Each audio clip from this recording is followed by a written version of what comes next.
好来，乡亲啊，继续来看这个 iPhone 12系列的手机啊，今仔日开市，早起的8点一到，电信业者就开门开始卖咯，而且前100名的顾客还有特别优待，有人6天前就到门市来排队。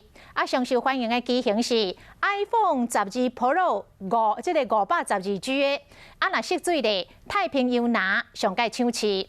台湾大哥大开始卖无到18分钟，就总卖了咯。中华电信讲，至少要1个月，这个供货才有法度来稳定。iPhone 12门市开张。等6天就是等这个时阵，伫中华电信手着头香的魏小姐，欢喜买到 iPhone 12上新的色水太平洋拿。恭喜恭喜！愈早来买好康愈济，伫台湾大哥大抢着头香的先生，还佫带走3万块的奖品。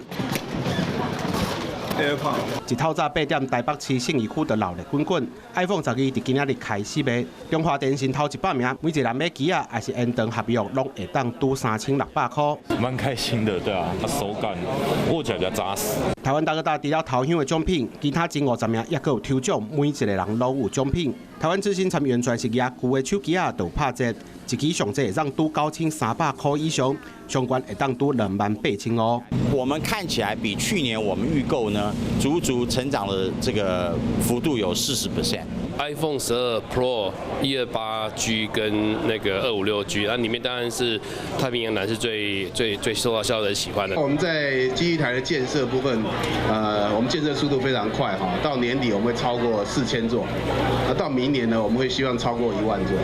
除了比好康，爱去比资费，大家拢推出5G 的方案，也表示进入5G 的建国时代。中华电信的月租金对599块到将近2700块，也佫有手机啊免钱的方案。台湾大哥大月租金上俗999块，同款嘛有手机啊免钱的方案。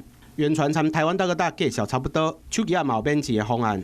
台湾之星的月租金上介俗599块，手机啊对免钱到将近4万块拢有。亚太电信的月租金上介悬2699块，手机啊用300块就会当带走。才开始卖1点钟，就全部卖了。iPhone 12即卖是无够卖，业者如果上无爱1个月，才会当互大家拢买会到。